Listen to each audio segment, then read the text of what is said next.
Welcome to our Engaged Futures Seminar. This is an opportunity to find out a little bit about the work we've been doing on Engaged Futures, but more importantly, it's an opportunity to hear from three people who have been part of the Engaged Futures process, to find out more about their ideas and their perspectives on the future of the higher education system in the UK, what that might look like, what they hope for from it, what would they really like to see happen, to reflect a little on the challenges that we all face and why the system isn't perhaps working in ways that we would like it to, and to consider some of those promising practices that enable people to really open up a space to change how the whole sector work. My name's Sophie Duncan. I work at the National Coordinating Centre for Public Engagement, and we've been funded by UKRI, Wellcome, and the National Funding Councils in the nations to open a conversation about systemic change across the sector. And the conversation is going under the banner of Engaged Futures, and I'm going to just give you a quick update on where we've got to. And there's still an opportunity for you to get involved. If the ideas here today really spark your interest, then please join us as we build a movement for change across the UK. So in the next slide, the process that we're using to do this work is the 3 horizon process. And many of you may already use this or have been experienced this, but the 3 horizon process is designed specifically for systemic change, recognizing that it needs a whole load of different activities to enable a system to be changed. It conceives of 3 horizons, and the first horizon is the horizon as it currently is now, and you'll see on the left hand side of this diagram there's prevalence, so the prevalence of a system, and then the bottom axis is time, and we're looking forward to 2045, and so our time scale is taking us from now to 2045. And Horizon 1, which is the purple line, starts high now because that's the most prevalent system. But over time, it becomes less and less fit for purpose, and therefore there's less of it in the future. It's worth noting that some of the things that exist today within the higher education sector will absolutely remain in 2045, and those are the essential parts of the current system to keep. But a lot of the things that we do now will be changed, and the systems we have in place will be changed to fit the different context. Horizon 3 is our desired future. So it is aspirational, and it's also hopefully realistic. What do we really want to see change in 2045 in how universities and research organisations work with and alongside society? What does it mean for us to have an inclusive higher education sector that works in a collegiate way across the many different spaces and places where knowledge is created, used, and has impact? And what you'll notice is this green line, Horizon 3, H3, it starts quite small here. There's already pockets of that future already. There's already really effective practices that are realising that, but they're small and they perhaps are less obvious to people. But over time, that system becomes much more prevalent as change happens. And that basically takes us to the desired, the Horizon 2. The blue line in the middle, and this is the horizon of disruption and innovation. These are the things that are happening that are enabling us to open a space where the desired future can happen. They're system changing activities. They can be small, they can be large. They may be pushing us towards a different way of being and a different systemic way of working. And what we notice in Horizon 2 is that there are those things that we're doing now that appear innovative at the surface, but they're really just shoring up the present system. They're shoring up Horizon 1, and we call those Horizon 2 minus, H2 minus. They're taking us away from that desired future. And then H2 plus are those things that are actually really helping us to be bold, step away from our current ways of doing things, and reimagine how we might work together. And those H2 plus activities and actors are really the ones that we want to be working alongside to affect the desired future. So that's the process we're using. On the next slide, what you'll see is two groups. So there's two groups of people who are helping us with that. The first group is the Engaged Catalysts. The Engaged Catalysts is a group that anyone who wants to be a part of a movement for change around higher education and its relationship with society might want to join. There's a QR code. If you use that QR code, then you'll get to the page where it'll tell you how to join, what the commitment is, why you might want to join. It's open for anybody keen to see change wherever they're based, whether that be within a university or alongside a university, working in a community organisation, a cultural organisation, working in a funder, working in a learned society or a membership organisation. On the right-hand side is the Engaged Futures group, and that's 25 people who represent different parts of the system we're trying to change, both from within and outside of higher education. And that group are helping us do some of the sense making. So we're doing lots of consultation, we're doing lots of workshops, and they're helping us do some of the sense making. And they're championing Engaged Futures by committing to taking action to realise the Engaged Futures we imagine. So on the next slide, what have we done to date? So we started this process towards the end of last year. And since then, we've recruited over 230 catalysts to work together to affect change. And they've been helping us by contributing to our consultations, sharing their ideas and visions, and running their own conversations to bring in new voices. So, and that is a group that we are still recruiting for. So do join us if that's you.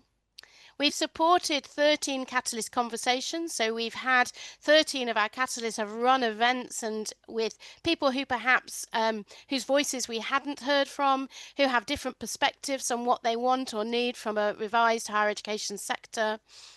We've run 14 hosted workshops, some of them smaller online gatherings, some of them involving our Catalyst group, some larger in-person workshops with people whose input we're really trying to seek. So for example, we ran a Guild HE Vice Chancellor's workshop, just looking at what do they see about the future. We've analysed all the contributions to our consultation, all the ideas about desired futures, all the ideas about the challenges in the current system, and all the ideas about the H2 plus actors that might be affecting change in a helpful way. And we've identified through that over 160 organisations and practices that are really leading to effective change. On the next slide, please, Zoe. We've come up with quite a detailed map of Horizon 1 and Horizon 3, but for the sake of the seminar and the chance to actually hear from some of the participants, I've just put the headline. So the headline in Horizon 1 is the idea that collectively the HE sector is transactional, rigid and exclusionary, and it perpetuates hierarchies and potentially and fundamentally perhaps undervalues engagement and societal value. The desired future as a kind of a sentence is a relational, agile and inclusive and fully engaged higher education sector. It enables belonging for all and values and support diverse knowledges and forms of learning. And you can imagine these are just the headlines. There's a lot of detail behind this, and that is accessible to you. And we're going to be creating a video talking through the detail of this that will be shared with the Catalyst group over August. So in our next slide, there are 5 kind of main areas that have come up as areas for change. So right at the heart of it is the idea of how universities are inclusive across all aspects of their work and identity. But in order to do that, we need to consider how universities are funded and resourced, and we've been having some really amazing workshops with funders of higher education who are really trying to help think through what could be different in the way that they allocate their funding and resources. And we've been working with those funded by these funders to imagine actually what could be different. We need to reimagine research and teaching and learning, and not least because of the increase in the use of AI. We need to think really hard about what universities are like to work for and what universities are like to work with, and affect change in both of those areas. And finally, really fundamentally, I guess, this idea of what is a university and what does it stand for, and to what extent does it have social purpose as part of its identity or as its whole identity. In the next slide, one of the things that we've been doing is contrasting the two horizons. So the process when you go through a 3-horizon process is that you contrast Horizon 1 and Horizon 3. And in that contrast, you then look at, well, what are the worldview contrasts? What are the values contrasts between these two models? And I guess this has been a huge amount of work thinking about these contrasts and trying to come up with the top 6 that we think really need to be changed. So you'll notice on the left-hand side, this idea of the HE sector being as validators, and on the right-hand side in our imagined futures, them being much more about connectors. Exclusive versus belonging, that sense that the university sector is there for all and can be contributed to and benefit all people.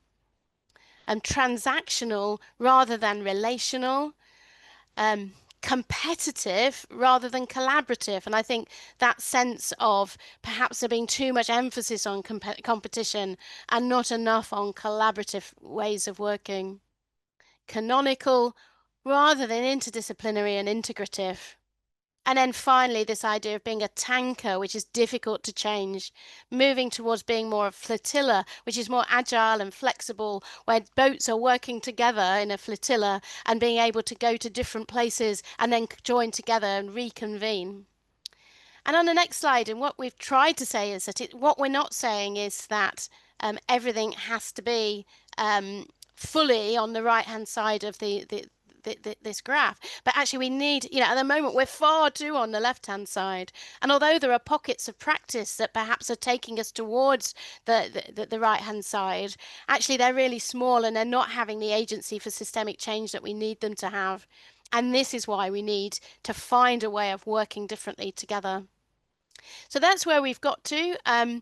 It would be great to be able to discuss this in more depth, and you may have thoughts and responses from it, and do use the chat. Do use the chat to share what you're thinking, to share perhaps your visions, or if and how those value sets resonate with you, those different kind of those value contrasts. But what I'm going to do right now is hand over to our panelists. So we have 3 panelists. They've all been very involved in Engaged Futures. We've got Joe Heaton Marriott and Hamid Haroon, who've both been part of our Engaged Futures group. And we've got Sian Agate, who's the project manager for the NCCPE. Each of them have come prepared to share their visions of the future. And then we're going to have a conversation a little bit about what needs to change, where are their examples of promising practices, before opening up to you for you to share some of your thoughts through the chat. As we go along, do add questions to the Q&A, and if you use the Q&A for questions, then obviously other people can vote for the questions that they are particularly interested in. And great to see people already already joining in. So we will have a Q&A session, so do join in by asking your questions. And Caroline, thanks for saying you love the flotilla analogy. And it's Cassie Sipos from City St George's, University of London. Great to see you, Cassie. Okay, so Joe, I'm going to hand over for you. I'm going to give you 4 minutes, and I will interrupt you. If I go on. Okay, can everyone hear me okay? Just some hands up. Okay, so to start with, I'd just like to give a little bit of context around my vision for the future, because I know this is incredibly idealistic, but that's how I operate. I like to think big picture, and I like harmony in that vision. So I've always believed higher education ought to be open to anybody who has the talent or an interest in learning or can benefit in any way from what we have to offer. And for a long time in my career in HE, I believe that we all felt that way, but I do feel there's a shift presently. I've also always believed that universities are absolutely vital to the success of the place in which they are based, and they contribute simply by existing. We students that spend money, or we employ so many thousands of people and create value through a supply chain. But so much more could be done if we really looked at that and took some purposeful action to contribute to place. So obviously, there's been a lot of work around that with the public engagement movement, civic agreements, things that have happened with in-place leadership and agreements with the councils and NHS. But what worries me is that we're seeing a real retreat from that now, and there's much more of a focus on economic impact, on the financial state of the sector, on retaining jobs, and really looking inwards at, within universities rather than outwards.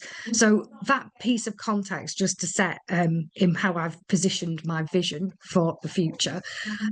But also, I'd just like to just touch on um, what I've seen happening across the sector recently, with teams that are really passionate about engagement being collapsed into other areas of the business. So there's a real move towards engagement becoming part of knowledge exchange or public affairs or marketing. And in my vision for the future, that wouldn't happen. We would see this as really core activity, and we would invest in it as such. So in that vision, we have completely repositioned what we believe to be the core purpose of higher education, and we're delivering education for good. And it's education for the benefit of all, not just the university. And we're looking at making sure it's accessible to the community in which we're based. So, universities, education for good with social purpose would be how I would sum that up. There wouldn't be a focus on growth. It seems to me that all universities are focused on growing and finding new markets and generating more turnover and more profit, ever increasing student recruitment targets, and a real focus on rising up the league tables. Perhaps in the future, there aren't any league tables. We've got completely different success criteria. And as Sophie said, we're not competitive in that way, but collaborative, helping everybody get the best out of the sector. I would also say universities no longer being designated spaces. Universities have become real owners of estate and facilities and knowledge and assets. In my vision for the future, it's no longer a space you need to be a member to access. A university might be taking place in a public library or a town hall, a community centre, or a musicians cooperative. It should be and could be anywhere. It's no longer a campus environment. And then I would also like to see no single head of institution. So this is pretty radical, but in my vision for the future, universities are run by collaborative teams of expert practitioners. And they might not be academics. They will be people who bring lived and learned experience for, again, the benefit of the community. My university of the future is owned by its locale. Every member of the community has a stake in it. Their voices are heard when shaping its direction and its future. It's like a cooperative model. So there are community shareholders, and investment in that university is investment in the community in which it's based. Just looking at research and knowledge creation, I would see that being very dynamic, and again, not happening within one space that is just held for member access. Again, we'd have people with lived experience that would be valued equally. And obviously the fee model would need to change. Perhaps it's more credit based, looking at lifelong learning. There's a way that everyone within that community can access what the university has to offer. And finally, we'd be leading the change in demanding progressive change on issues that really matter. So poverty, health inequalities, the decline of social cohesion, climate change. Universities would be powerful movements of communities that are powering progress. So a social purpose, community-owned university is my vision for the future. Brilliant. Thank you, Jo. I'm going to move on from your vision to invite Hamid to join me. And so Hamid is also going to now share your vision for the future. And Hamid, you might want to tell people where you're based as well. Indeed. So thank you so much, Sophie. And it's really exciting for me to be part of this project and to be part of this group and to work with these amazing people, Sophie, Jo, Sean, Zoe, and everyone else in the team. What an incredible project this is, and such an opportunity as well to see real change. So I'm Hamid Hareen. I'm a research fellow at the University of Manchester, and I also chair the National Association of Disabled Staff Networks. So I myself, I'm a lifelong disabled person. You can see I'm sat in my wheelchair just behind me. And I am also a person of color, so I am of Pakistani background, of heritage, although born and brought up in this country. So a proud Mancunian too. But what I really, part of my vision for the future is that we can really see radical change happen. So we've been involved from our national association in many projects in research, looking at what change needs to happen to break down the barriers that disabled people particularly face in higher education. So there are two prominent models within the disability community that we use to kind of frame disability. One is this medical model of disability, which is kind of putting all the onus on us, that there's something wrong with us, that we need to change, we need to be made normal to fit this model of what normal means in society. And then there's this radically different model, this social model of disability that says, actually, there's nothing wrong with us. We're not going to change. We can't be made normal. You can't fix us. What's really the problem is the barriers we face in society. And those can be not just physical barriers, but attitudes and stereotypes and misconceptions and all that kind of thing that present barriers and stop us from being part of society. And I think that very social model of disability actually can be applied to so many other areas of marginalization, not just disability. So breaking down those barriers, breaking down those stereotypes, I think is so crucial if what we want is real transformational inclusion, which is a term my very good friend Dr.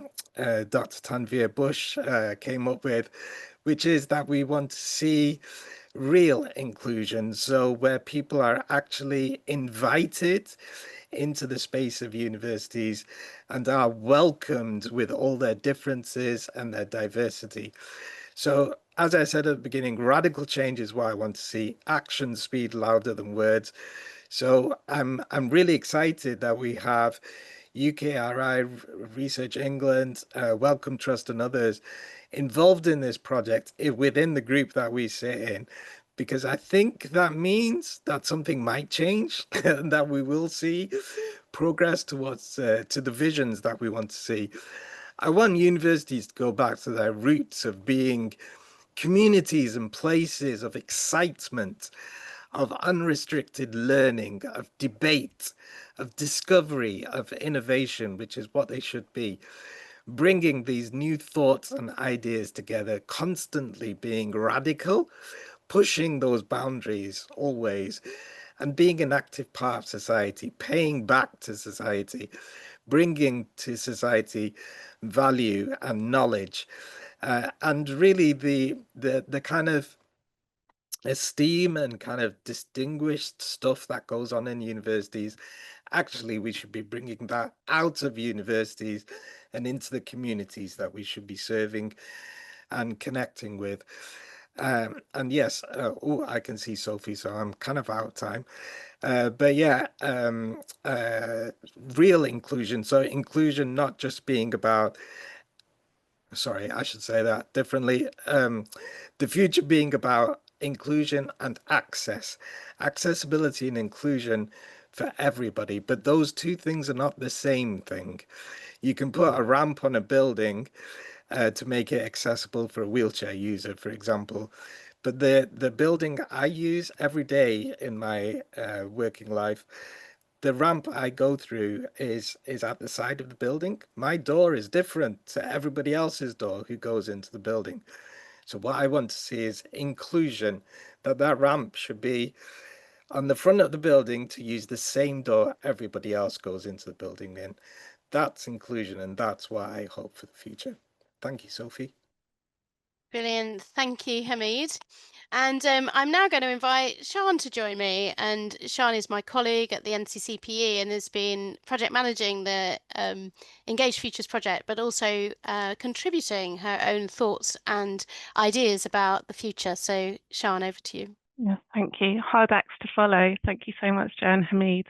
The nature of this being a system means that everything feels interconnected, and it has been hard to tease some of these visions out from one another. But I think the most useful thing that I felt has been that values contrast map that we've come across, that we developed, and thinking about this being a shift that will be stabilized by principles and values right at the base of what we're trying to do. And those will help us check against the shift, but also help us stabilize the shift and ensure that we are creating change.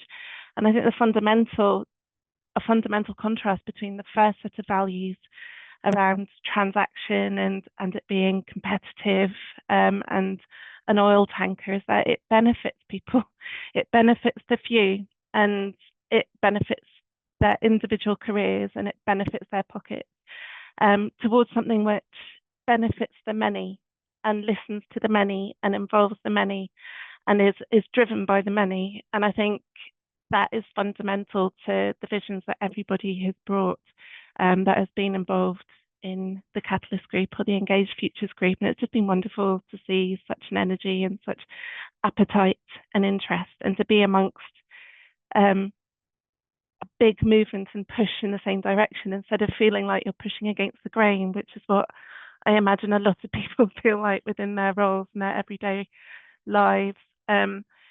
Some of the things I'm excited about that we've discussed as part of the Catalyst group and the Engaged Futures group is addressing this idea of knowledge silos, and the frustration people feel seeing that there is knowledge that is disconnected from the application of that knowledge and from where it could be valuable, and certain kinds of knowledge valued over others, and this knowledge hierarchy that we speak of. So ideas about how that could be challenged, that could be shifted, where we can see really strong interdisciplinary work, multidisciplinary work, and transdisciplinary work, where that is enabled, where knowledges that people bring are all respected and treated with that respect and valued. And that kind of process needs to center the needs of the most vulnerable, and it needs to support the most vulnerable in those spaces. And that is central to any kind of activity and plans around how to do that, because it won't be collaborative otherwise, and it won't be rigorous knowledge otherwise. So understanding what is rigor within that will be a skill set, and I think that's a skill set that a lot of the people here today will be well equipped to support, well equipped with, and able to support within the institutions of the futures. I think it's going to be a time for the polymath. So the generalists will be valuable, people making those connections, helping those connections, and seeding ideas and seeding things across different groups. And I'm excited about what that means in terms of the role of the university. And we have had conversations about the university perhaps being a convener over an owner and a waymarker within a new knowledge landscape.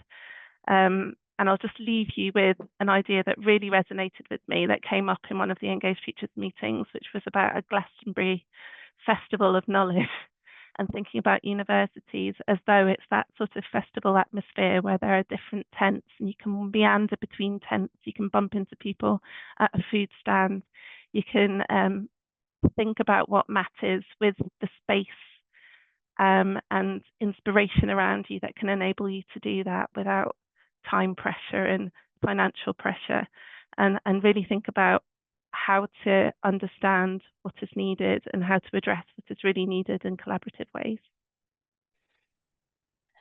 Brilliant, thank you, Sian. I'm going to get the other panelists to join us. Thanks, Zoe. Tatiana, I think Zoe is pulling together a downloadable PDF of that values contrast so that you can take a look at it. She's just getting on with that in the background. So three complementary but quite visionary visions, I think, for the future. But the sad truth is that they do sound quite idealistic. And I wonder if one or more of you might want to reflect on, why is it so difficult? What are the challenges we're facing that are stopping realizing these ambitious futures? So who should I go to first? Hamid, could I come to you? Would that be all right? Thanks, Sophie. So I think some of the challenges around this idea of who belongs in the university space, or who can make it, who can be successful.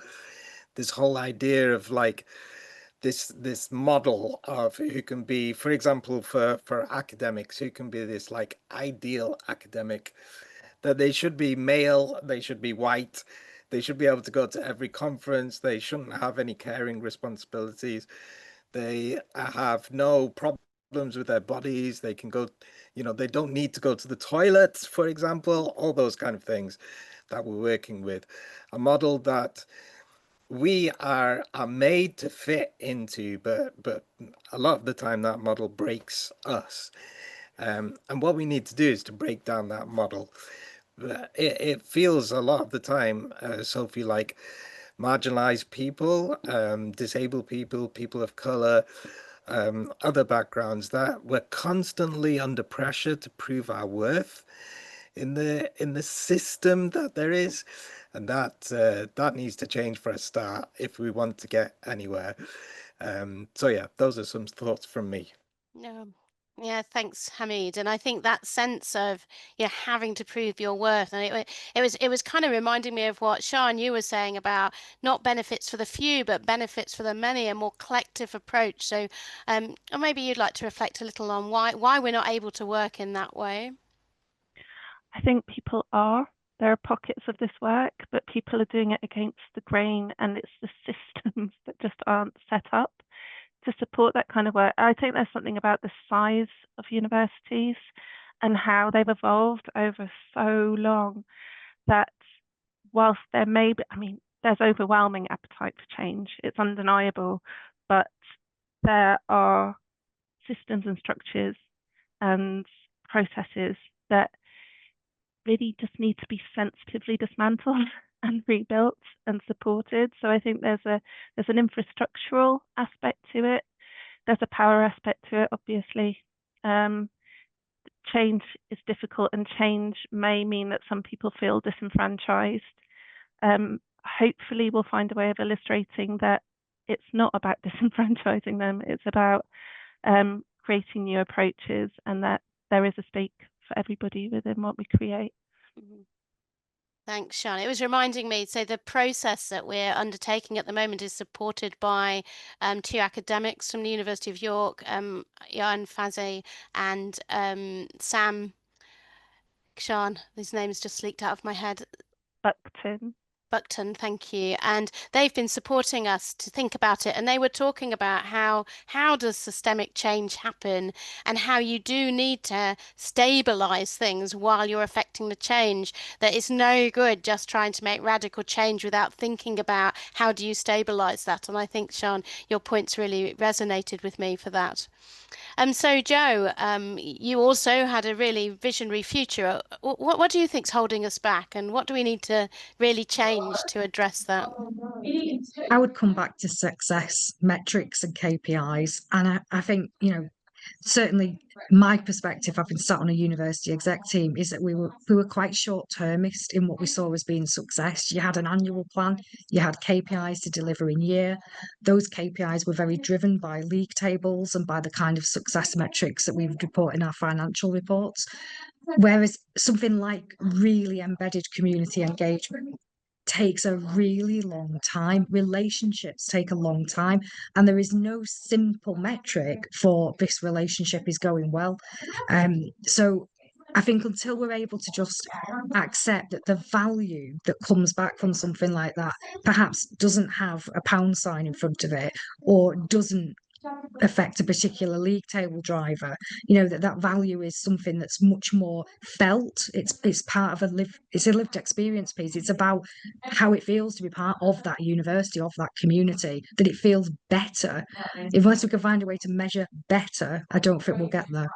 And I think that measurement point, measuring what matters, not what, you know, is easy to measure, and not rolling out this kind of idea of measuring the things that don't actually matter, and thinking long term about what sustained, societally engaged knowledge systems look like, and how then that leads to much more effective ways of building and sharing and using knowledge.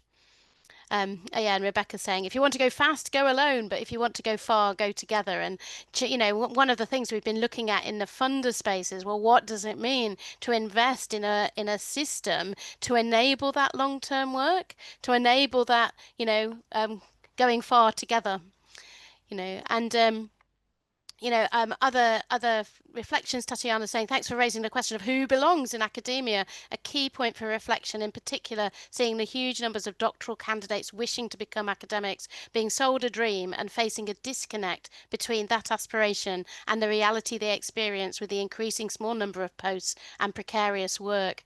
And a really good point, Tatiana, because I think that real challenge that we're seeing in this piece of work when we're talking to people is just actually, what is it like to work at a university, and the precarity of posts and the increasing demands for any member of staff to do 20 jobs instead of one, and as Hamid has quite rightly pointed out, that being very exclusionary then of who actually can participate. So let's look for a bit of hope. Let's look for some glimmers of hope. We were talking earlier about Horizon 2+, so examples of organisations or practices that are taking us towards that vision. I wonder, Sean, perhaps you could share, what have you found as an H2+ that gives you some hope?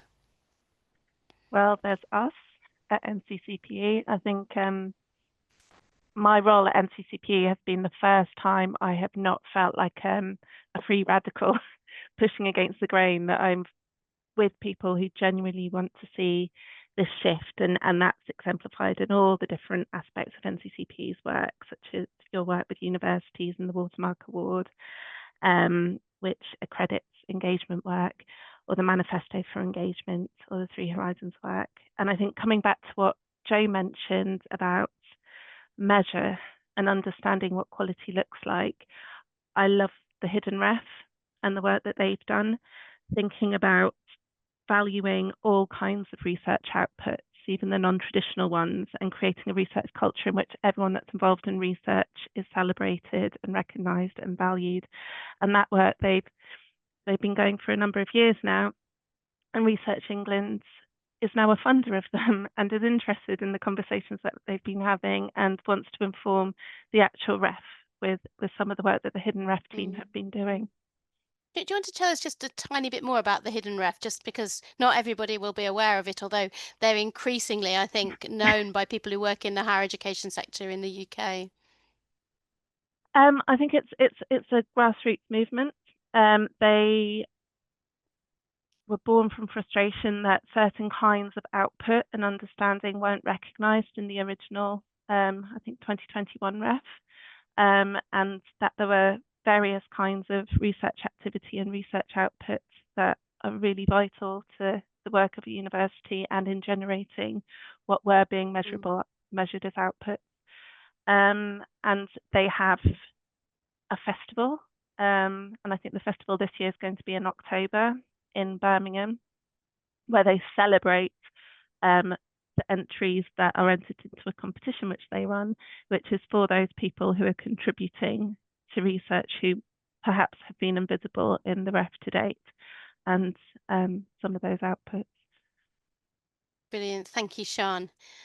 Jo, what about you? Jo's been helping us because we got this massive list of suggestions of H2+ actors, and Jo's been helping by having us research all of those to work out what are they doing, who are they truly leading to that transformational change. So sorry, Jo, over to you. I think I would like to mention Citizens UK, because that idea of community organising and really, people's voices being heard and valued, and the energy that you pick up from within those conversations that citizens sort of bring together, but they don't manage, they don't, direct. That's what I would like to see more of in our sector. So things like that, poverty truth commissions, these groupings where there's just real value given to the conversations that are happening, and they're spotlighted and allowed to just grow. Brilliant. Thank you, Jo. And Hamid, I'm going to come to you, but I'm going to give a shout out for the organisation that you chair, I always get the words in the wrong order. You know I do. The National Staff Disability Networks. Is that right? No, I've Close missed. enough, Sophie. No, it's not close enough. I should have written it down. I'm really sorry. It's really, but that network is a super network. So it's bringing all those networks that exist to support disabled staff within the sector, and then speaking and aggregating a kind of national impactful voice for the work that they do. And I think that is an H2 plus, you know, with bells on, to be honest, Hamid. But sorry, over to you for your own examples, and please do describe the name of that organisation correctly, so that people can write it down. Thank you so much, Sophie. Thank you for the shout out. Yeah, so the National Association of Disabled Staff Networks, or NADSN for short, has been going for the last 10 years, 11 years now, and we started at the University of Manchester from our own disabled staff network at the university, and the work that we had done to bring support in place for disabled staff alongside what was already there for disabled students. So disabled students get a lot of shout outs in the higher education sector, whereas disabled staff often get left out, they get ignored. And even in the EDI space, we find disability goes under the radar often. So gender, race are usually discussed mainly because of the chart marks, maybe Athena Swan and the race equality chart mark, for example.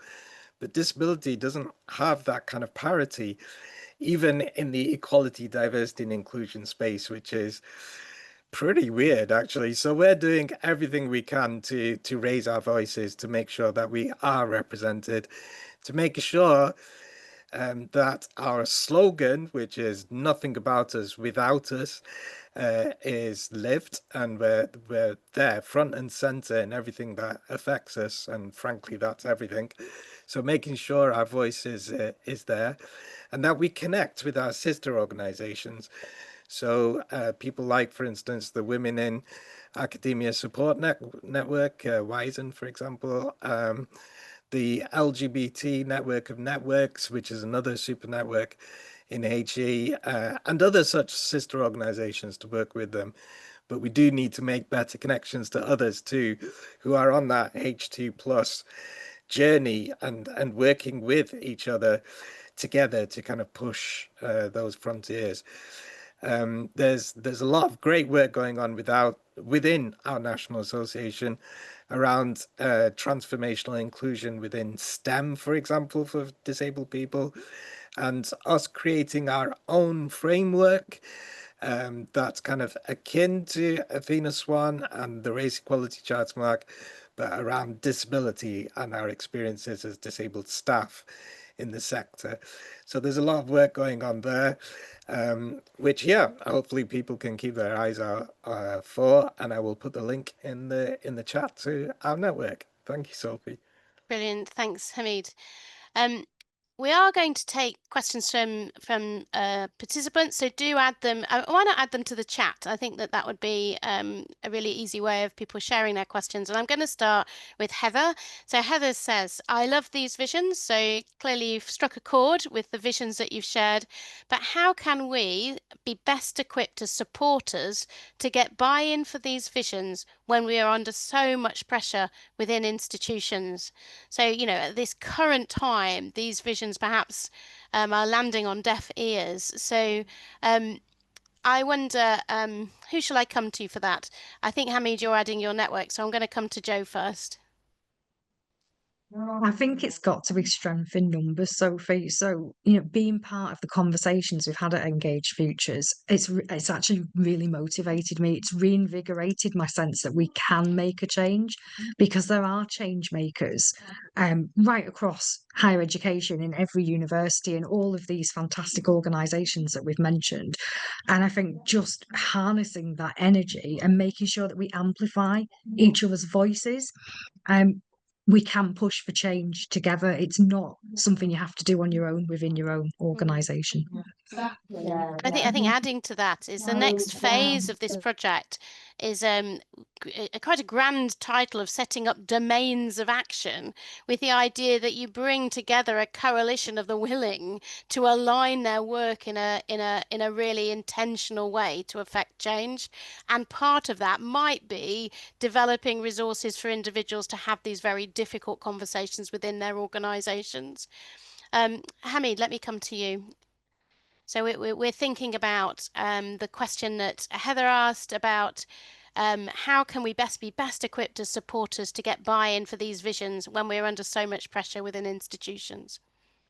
I think it's about talking about these visions with people, about really getting buy-in in terms of changing attitudes and really challenging stereotypes within the structures that we have, within the systems that play out in the system. I think, yes, we're under a lot of pressure, but do we really want to see what we have right now and the struggles that we have within the system at this time? Do we want to see this continue for the next 20 years?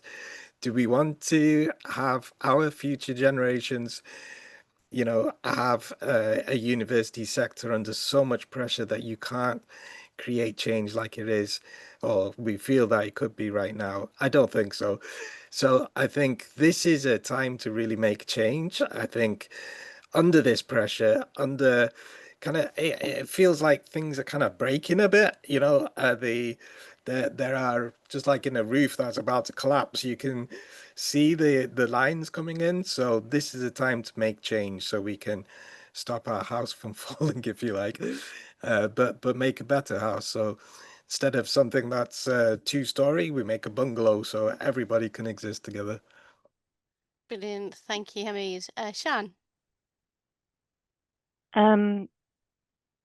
Yeah, I think you could make yourself very vulnerable doing this on your own, and I understand and recognise that fear and that sense of disempowerment. But I would say join the Catalyst group if you're not already. I think you probably are already a member of the Catalyst group, and stick with us through phase 3 of Engaged Futures, because we're going to be thinking about tools and messaging and ways to equip people to be change makers in a collective way, in a safe way. Change is happening, whether we like it or not. Like Hamid just mentioned, we are at a crisis point within the higher education sector. So something is going to shift, and collectively we can create a model for what things could look like in the future. And I think there's also a lot of hooks politically that we can hang that model on. Absolutely. And so quite a lot of stuff happening in the chat. So Vara is saying, I wonder if there are micro measures we can develop that would satisfy the need for measurement and can act as pointers towards impact and value of activity, measuring the number of footsteps rather than the distance travelled. And then they're saying, well, no suggestion of what these are, but the conversation made me think about it. And I wonder, actually, I imagine that perhaps one of you might like to reflect on those, like those micro measures that we could perhaps assess. I don't, Joe, you introduced it. Is it fair to come to you?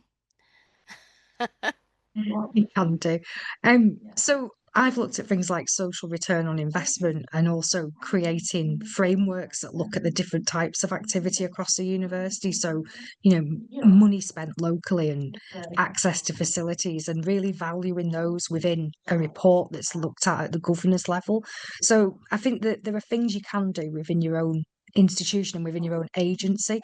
But what I'd be looking for is that these measures are baked in to things that make vice chancellors, boards sit up and take notice.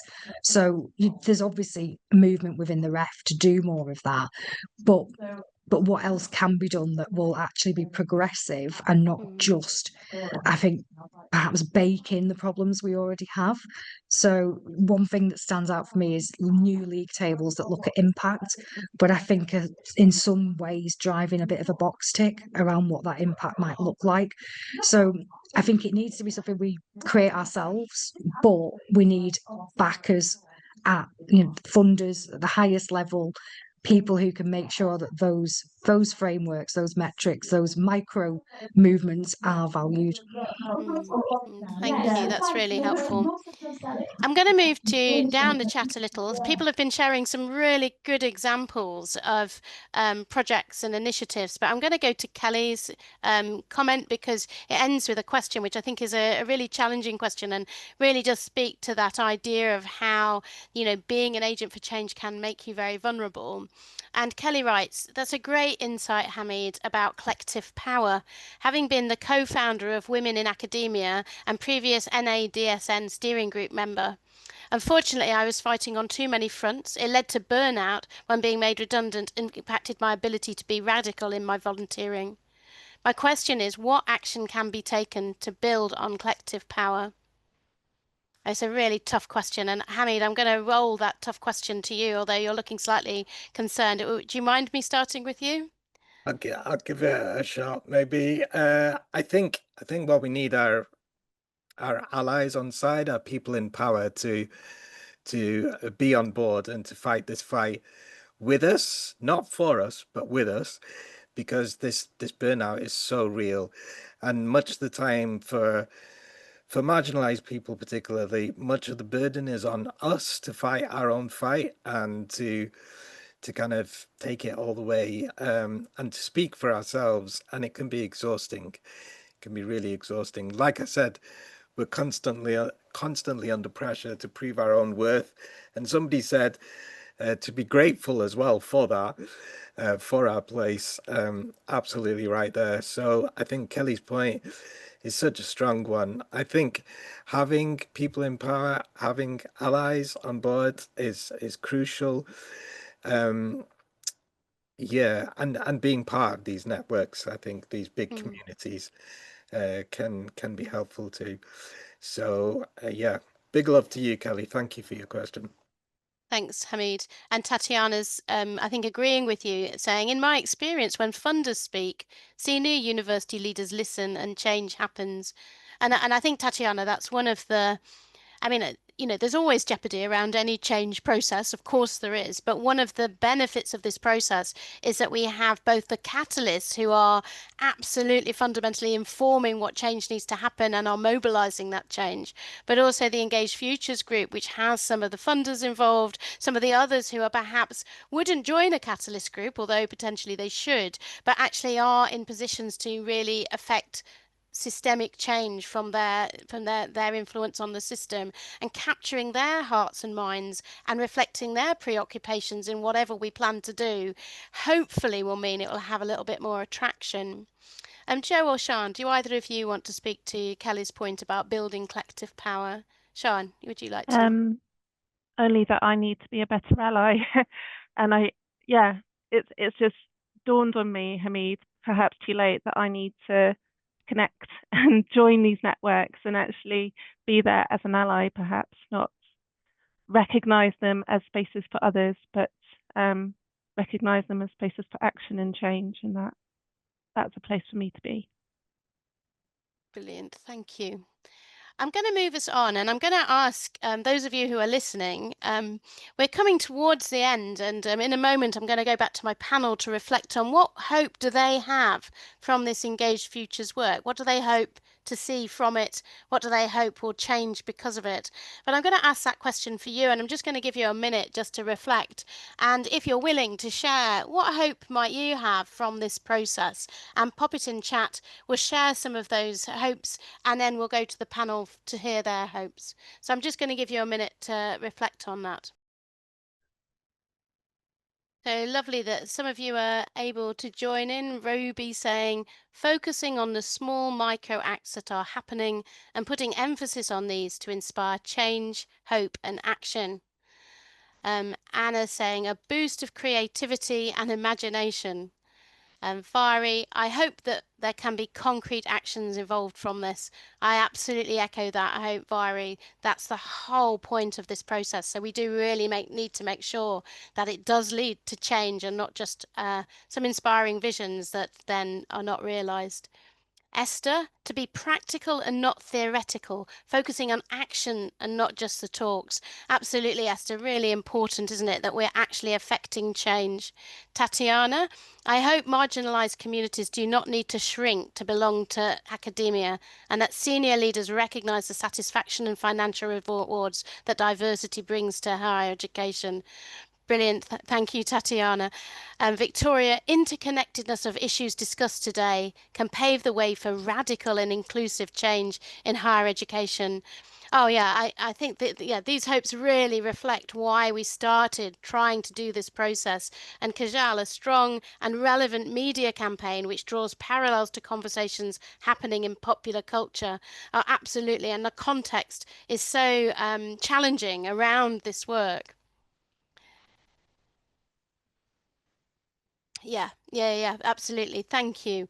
So I'm going to go over to my panel and I'm going to go in this order. I'm going to go the reverse order to how you introduced yourselves, but I'm just going to add in Kelly's hope. I hope we move away from yet more measuring and defining problems. We know what the problems are, to action and solutions. And Kelly, one of the things that emerged from the consultation, that sense of the huge amount of investment in things like EDI, equality, diversity and inclusion, and yet the lack of change in the sector, and actually really thinking about, actioning things to actually affect change. So, Sian, I'm coming to you first, then to you, Hamid, and then to you, Joe. Sian. I hope, and I really believe that we can create a movement that will hold those values that that Sophie presented at the start at the centre, that becomes the compass and the way that we reflect on where we're going and where we're headed. And that, because without that, I think things slip. Things often go to the path of least resistance. So we've got to make the path of least resistance the old way, and the new path of least resistance will be the H3 that we've collectively identified in the future that we hope for.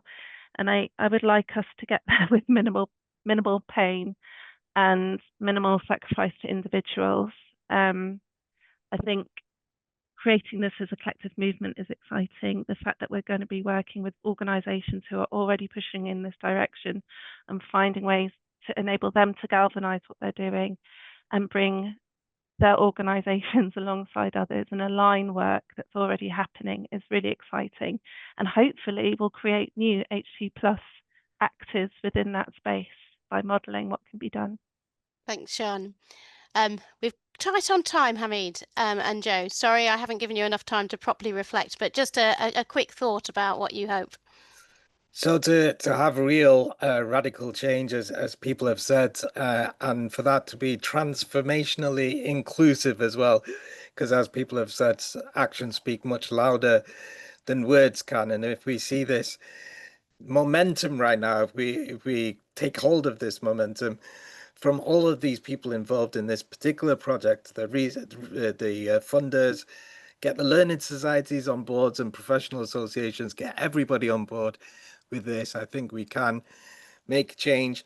I want to see us move towards, like we said at the beginning, away from this transactional model to this relational model.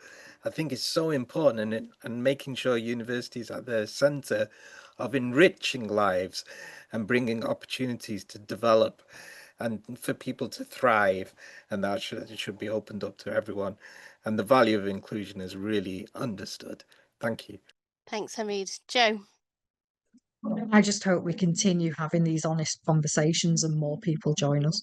Brilliant. Well, thank you to the panelists. Thank you to you. Many of you have already contributed. If you want to join the Catalyst, please do. Zoe will add the link in the chat. We'd really love to see you there. Over the summer, we'll be sharing more details about the work that you can contribute to as a Catalyst, and also the domains of action work that we'll be starting. So do join that to be kept up to date. And thank you for joining. And for our international guests, do join the Catalyst if you wish. We are focusing on the UK system, but having international perspectives and insights is always wonderful. And also you'll be joining a coalition of people and a network full of people who would love to work alongside you.